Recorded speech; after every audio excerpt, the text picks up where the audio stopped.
Hey. Are you even paying attention to me right now?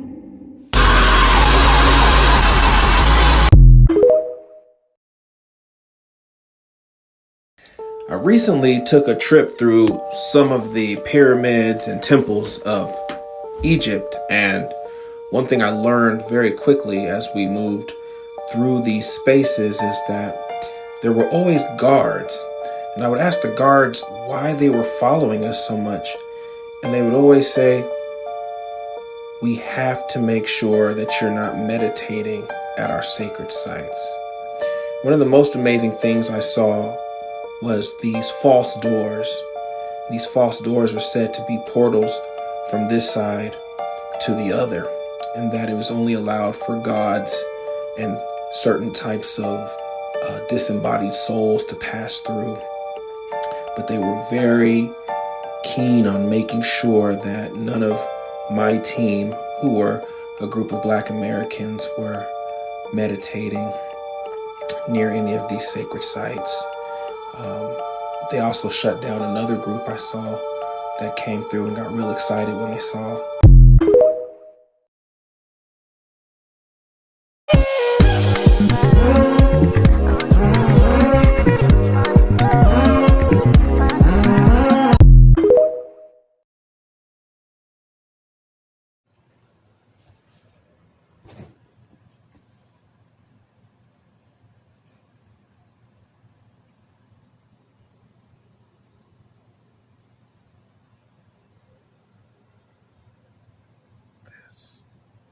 Will blow your mind. I just got off of that site.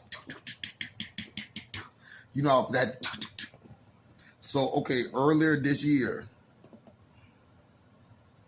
I was in the county jail fighting the case, and while I was in there was a story about some rich white people or some shit that went down into the bottom of the ocean. And it supposed to have imploded or something. I remember seeing the story because when we was watching the news, you know, you could barely just watch the news in there. Well, I was just watching something that says the entire story that the people got was bullshit. They went down into a submarine and that it had cameras on the outside and the inside. As they was dropping, something hit the submarine. And they saw it hit the submarine. There's videotape. And it ripped the submarine apart. This is on the same levels. Do you remember way back on the coast of Russia or somewhere way off? It was another submarine that got ripped into 3 pieces by something. And it got sunk to the bottom, and then when they found it, it was in 3 pieces. But they kept the article hidden.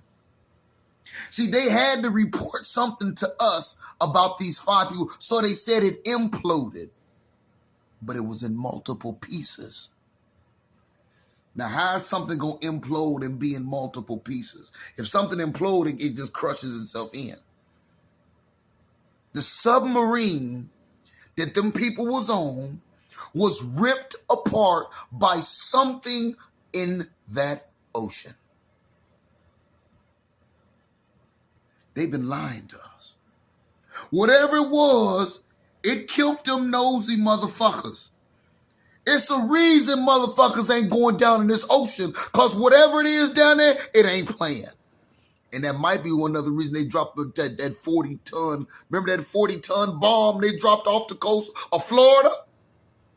Something floating around down there in the ocean, boy. And it's big as a motherfucker. And they know about it. Everyone should read the book, The Creature from Jekyll Island. Everyone should know about the meeting that took place off the coast of Jekyll Island in the early 1900s. Everyone should know about the Federal Reserve Act. Everyone should know about Woodrow Wilson. Everyone should know about J.P. Morgan. Everyone should know about the Carnegies, the Rothschilds, the Warburgs. Everyone should know about the Waltons. Everyone should know about the Vanderbilts. Everyone should know about these are the names of, of course, the Rockefellers. Again, very critical about the Rockefellers, John D. Rockefeller and all the rest of them, Carnegie and the rest of them. You must know about these. Why? Because they shaped the modern world that we currently live in. From the financial area to the educational system to the agricultural system to the very banking itself. They shaped it. So while a lot of us are arguing, we're not realizing the people who quite literally put this thing together are the ones who have perpetuated exactly where we are to this very moment. Then we can say, oh, these people want to get rid of over 4 billion human beings on the planet, including white folks.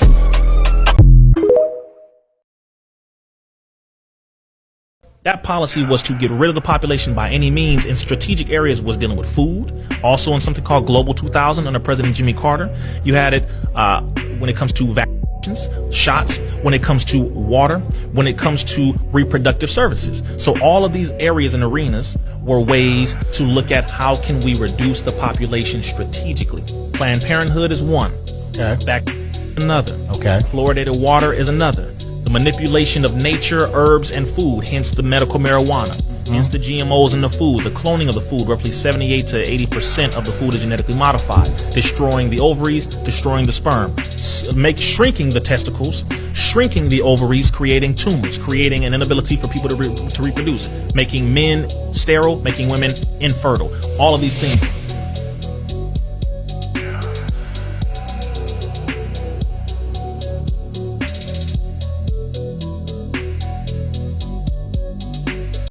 When I travel outside the country, I see a lot of foods here that are banned in other places in the world. Yeah. Banned. You can't even sell it legally in a grocery store, and it's everywhere here in the United States. Crazy, yeah. What is that? I mean, there's a whole plethora of foods that are like that. In particular, certain additives that we use in the U.S., like certain food dyes, are outlawed. Many of them have been found to contribute to ADHD in children and also carcinogens. And also there's this new category of contaminants that we have a lot of data on now called obesogens. All right, so these are obesity causing agents. Have you guys talked about like the difference between ultra processed food and processed food before? I was going to ask you that part too, but go for it. Yeah. All right, so humans have been processing foods forever, taking the olives and pressing the oil out, or coconuts pressing the oil out. So processing is not the issue. You can still tell where those foods came from. Ultra processed foods, these are foods that when you see like a field of corn or a field of wheat and somehow that shit becomes Pop-Tarts or a bowl of Lucky Charms. Okay, yeah. Right, or Funyuns, right? Why is our government allowing this to happen? An analysis that was published in the Journal of the American Medical Association looked at how this is happening. How can we go to Jack in the Box and get 2 for 99-cent tacos, but an avocado costs $3? One avocado that falls off a tree costs more than 2 cost-intensive tacos, including all the meat, all the so-called vegetables, right. all the processing of making it, the wrapping, the marketing, all that stuff is very cost-intensive. How does that cost less? And what it is because of government subsidies. So this study found that the U.S. government had contributed about $200 billion over this 15-year time span to companies, processed food companies, essentially, that are making products that end up coming through the drive-through window and then processed foods. So genetically modified wheat, corn, soy, because when we go to the grocery store, it looks like a whole bunch of diversity, but it's a lot of that's made from the same shit.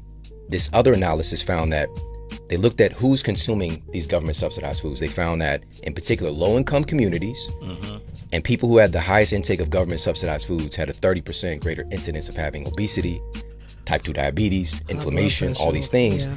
And then that by nature, and this is another one of the things that's proven in the science, when we reach these states, it's more difficult to make it out of poverty. And so it becomes this vicious circle. Yep. And so the truth is, the system that we have allowed to be built is profiting from our sickness. It's profiting from our ignorance. It's profiting from our pain. We have a $4.2 trillion healthcare system. And we have the sickest nation in the history of humanity. Something's not adding up. And so I'm a big fan of looking at the results. We're not doing okay because we're allowing people to take advantage of us. And that shit is over now.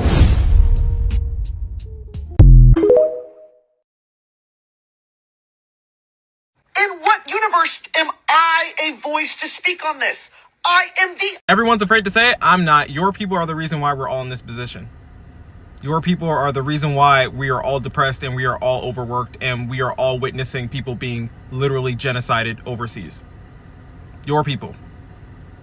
Your people put these economic systems into place that literally oppress human beings. Human beings like you guys created a system that only hurts human beings and only selects a few amongst those trillions of human beings and says, yeah, you have a good life while they all have a sucky life. It was y'all. So I expect you guys more than anybody else, any other demographic, to show that they care by uplifting voices and by speaking out yourself on the atrocities that the United States is funding and that Israel is doing, along with a lot of other European powers. Sorry if that's too much for you, Brittany.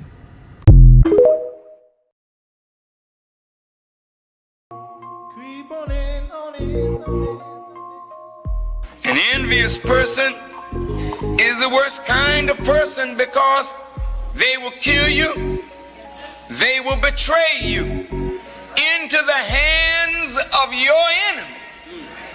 To see you in an uncomfortable position because they hate you not because you're bad, but they hate you for being who and what you are because they want to be that themselves. Come on. And they're not happy with you being that. They want that for themselves and they want to take it from you. And if they can't take it from you, they will kill you so that you cannot exhibit that quality. It's crazy that a lot of people don't understand that the Dead Sea Scroll that revealed parts of the Apocrypha were actually discovered by normal people. These scrolls were in a cave off the west bank of the Dead Sea, and two commoners threw rocks into a cave and heard something smash. They came back the next day and went into these caves and found the scrolls. This isn't conspiracy. This is something that actually happened in 1946, and it revealed a whole new meaning to religion as well as the Apocrypha. Hello everybody, welcome back to part 2 of the series where I tell you about the Apocrypha, Dead Sea Scrolls, and books that have been left out of the Bible. If you enjoy my content, please listen to my podcast. You can find it on Spotify under That's Insane with Asha. Now let's get into it. So if you're familiar with the Apocrypha, you know that these are books that were left out of the Bible by Catholics, and the Vatican continued to push Catholicism and did not participate in these books whatsoever. A lot of people like to argue that it had nothing to do with the Vatican, but you can do your research and figure that out. I'm not here to argue, I'm just here to educate. So the Apocrypha are books that are said to be too heinous for the Bible, and they don't align with modern day religion. They contain too much gloomy and dark stuff that either humanizes certain characters of the Bible or goes against the whole representation of God and Jesus being above everyone else. So when the Dead Sea Scrolls were found, it kind of was a shocker to most people because it confirmed that the Apocrypha not only belong in the Bible, but they also contain things that are relevant. There were at least 2 books of the Apocrypha that were found in the Dead Sea Scrolls. These books were the Book of Enoch, and there are multiple books of Enoch, as well as the Book of Giants. The Book of Giants is said to have written before Genesis. If you know anything about the Bible, it starts with Genesis. So in the last video, if you want to go watch it, I explained everything about the Book of Giants. Now I'm going to translate that into the Book of Enoch. Like I said before, there was a lot of things that never made sense to me while reading the beginning of the Great Flood with Noah when he had the ark. And basically the Book of Enoch and the Book of Giants clarifies everything, right? Because everyone always says, why did God send this flood? What could humans have done for him to massively wipe out everybody? So where it goes is that the fallen angels that came down to earth were doing unspeakable acts with animals. They were corrupting the earth, and then they created giants. Giants were literally cannibals. They were eating people, and God was displeased and told Noah, who is said to be his great grandson. Right, yeah, I know, that's crazy. He bestowed upon Noah a gift and told him that he was going to send this great flood. And so besides the passages from the book of Noah, 5 tetracies are included in the book of Enoch. The hero, all of them, is the biblical Enoch, and the first tetris speaks about the fallen of angels who rebelled before the flood and described Enoch's celestial journeys in which divine secrets were revealed to him. It was probably written in the late 2nd and centuries BCE. What's so crazy about this is if you go deeper into the books of Enoch, the next one says that Noah actually was bestowed upon this gift before he was even born. So before the fallen angels came, before everybody started doing crazy things on earth, Noah was said to have been born with porcelain white skin that almost shined, and his mother was questioned about how he had this skin and how he was born because his father was away for 9 months, and it talks about insemination. In this book, it literally says that her pregnancy came about without fostering of a child, which means they didn't have sex. Then it goes into the next book of Enoch where he talks about having 3 visions, and they are originally in languages Hebrew and Aramaic. And in this book, it talks about the coming of Son and Man, and it identifies the Messiah. And later it is revealed that Enoch is the Messiah and the Son of Man.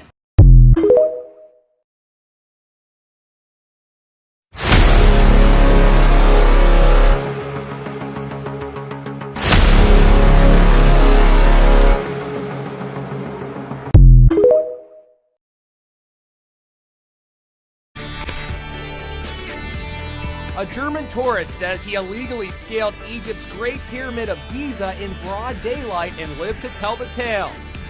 Armed with a GoPro and a strong will, 18-year-old Andrei Sichelski journeyed from Cairo to Giza to climb nearly 500 feet to the top of the pyramid.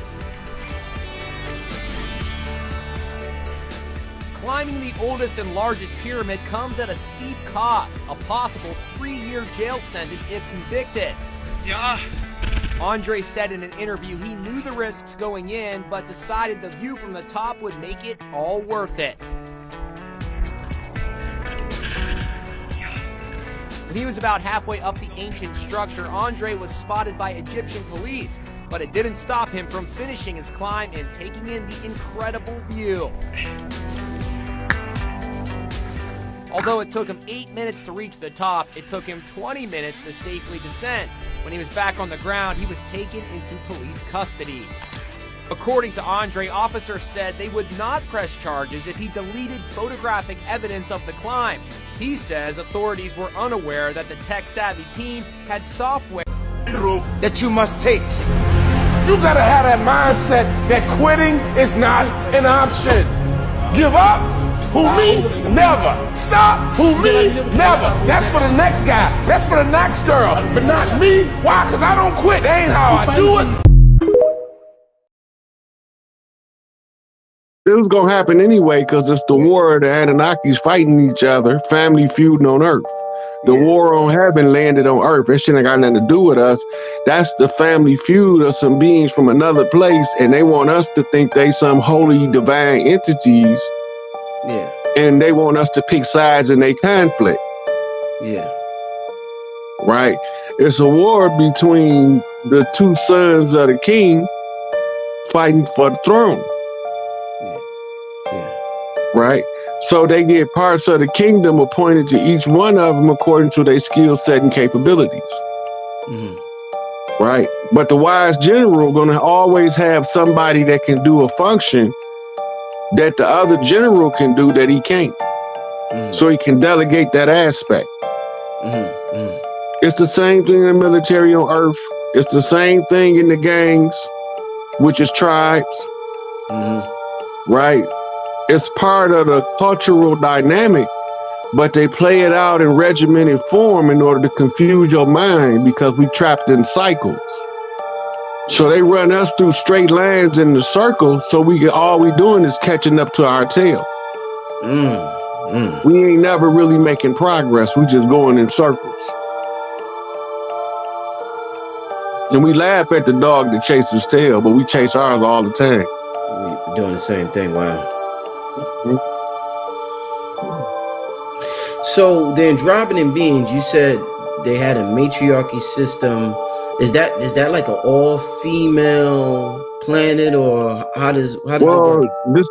It's a matriarchy women are the lawgivers, the men enforce the law. Right?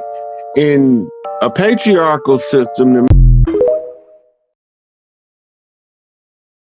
So I have been reading the Dead Sea Scrolls, and I have come across a segment of these scrolls called the War Scrolls. And if I tell you I'm frightened, it would be an understatement. So if you are unfamiliar what the Dead Sea Scrolls are, they are scrolls that were written in 1 to 2 BCE that contain different things like Book of Giants. It talks about mermaids, all type of stuff. And specifically the War Scrolls contain a story about the light and the dark going to war, as well as a guide to this war. The Dead Sea Scrolls are not conspiracy. These are real pieces of literature that were discovered in 1946 over a dozen caves, and they were translated all the way out into 1947, where they were found to hold some very insightful things. What I'm about to tell you comes from a scroll that claims to predict the apocalypse. This prediction of the apocalypse is about a massive war between the light and the dark, but when I tell you who the light and the dark is, you're gonna realize that in 2023, nothing is a coincidence. Also, I talk about things like this on my podcast, which is currently at number 133 in the US, and you can find it on Spotify under That's Insane with Aja. Now let's get into it. There are the specific set of scrolls out of the Dead Sea Scrolls that are called the War Scrolls. And what the War Scrolls are, it talks about the war of the sons of light against the sons of darkness, and it's also known as war rule. And it is a manual for military organization and strategy that has discovered among the Dead Sea Scroll. The manuscripts was among the scrolls found in the first Qumran cave, and it was acquired by the Hebrew University of Jerusalem and published in 1955. So I'm going to explain to you exactly what the war of sons of light against the sons of darkness is, and it's what's going on right now. Specifically, these scrolls contain the apocalyptic prophecy of a war between the sons of light and the sons of darkness, and it's described in two distinct parts. So this scroll was said to have been written by the Essenes, who were a sect of Jews that established a community at the Qumran cave in the Judean desert where the scrolls were found.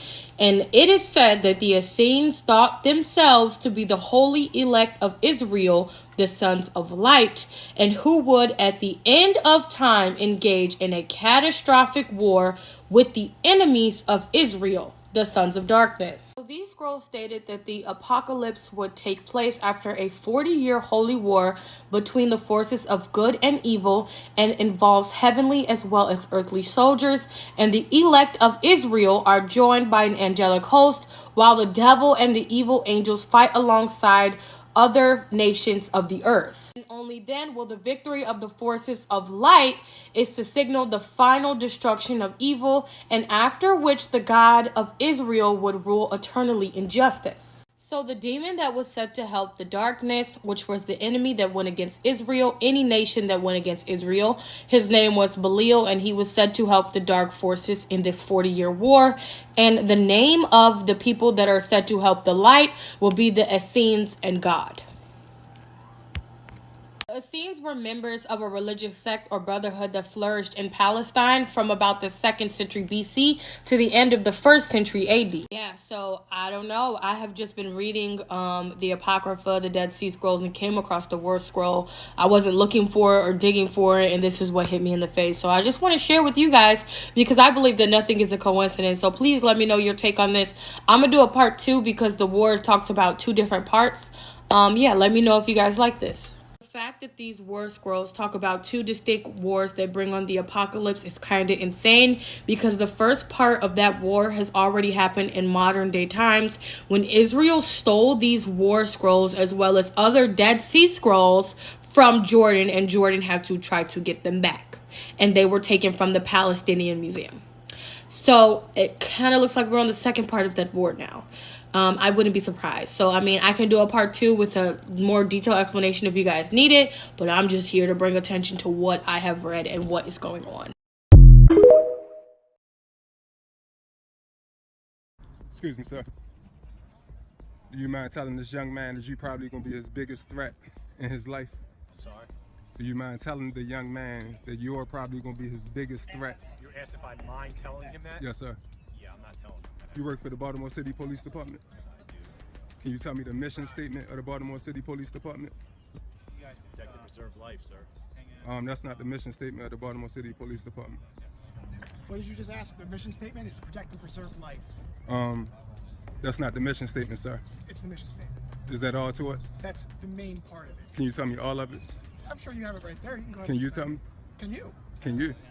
I'm asking you. I'm asking you. Well, I don't answer questions from police officers. Well, then don't answer them. No, I ask them. Okay, then ask them. I'm Joe Citizen, ho. You're who? Joe Citizen, ho. Ask about Citizen? me. Can you tell me the mission statement of the Baltimore City Police Orioles Department? win today? I don't answer questions. Did the Orioles win today? Can you tell me the mission statement of the like Baltimore the City Police Department? Do you like the Orioles? Do you like your job? Do you like the Orioles? Do you like your job? I think they're, what, 6-0 now? I think you don't like your job. They're unstoppable, they say. They're unstoppable. Unstoppable, man. They're a good team this year. Can you tell me the mission statement of the Baltimore City Police Department? I've already answered your question. I think you need to clock out and go home if you don't know the mission statement of your own department. No, I'm still getting paid. I'm good. Is that all you care about, sir?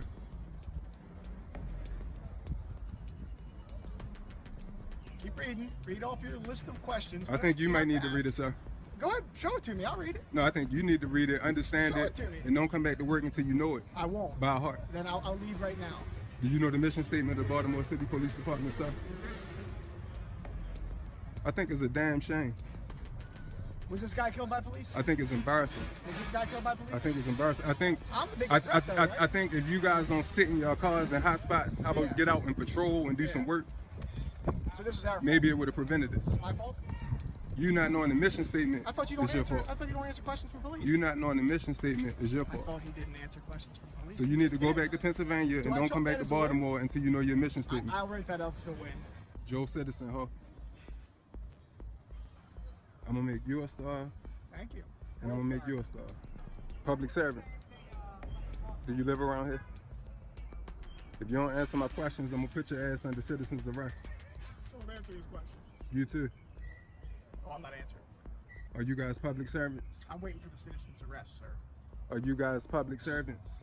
I'm waiting for a citizen's arrest. Or you guys just cowboys?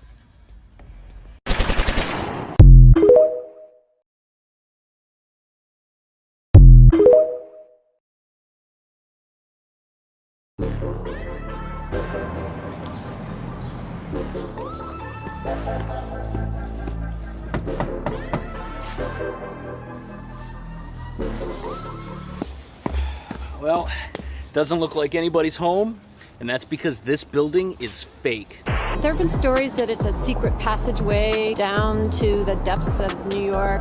Sometimes when you walk by at night, there's like a glow, it's like an orange glow. Many are calling this skyscraper the most terrifying building in the world. I've definitely heard that there's maybe some secret government stuff in there. False facades like this one hiding government facilities are hardly unique throughout the country.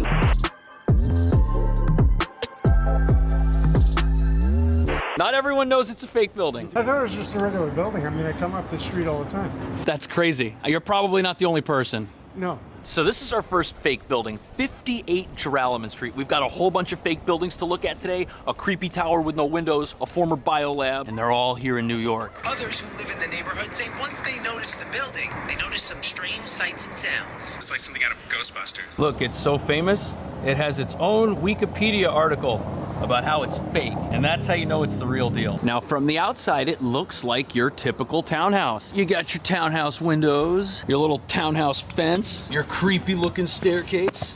But all of this metal here, this should give it away that there's something going on. And the windows are fully blacked out. If you had this tint on your car, the cops would probably arrest you. And look at the door. This thing is not designed to be opened by mere mortals. And honestly, it doesn't really stand out at all. It looks completely normal. There have been stories that it's a secret passageway, that it's an escape route, that it's haunted. Now, the building was originally constructed in 1847 as a private residence. For about 60 years, people lived here, but that all changed in 1907 when it was purchased by the Interborough Rapid Transit Company. They were the original New York City underground subway that was started in 1904, and the reason that they bought this particular building is because their subway runs directly underneath it. And since the subway consists of long tunnels with air moving through it, you've got to vent the air outside. somehow. Now the building and all the buildings on the street predate the subway underneath the street. So that's why you can't just put a vent here. There's already something here. So the people building the subway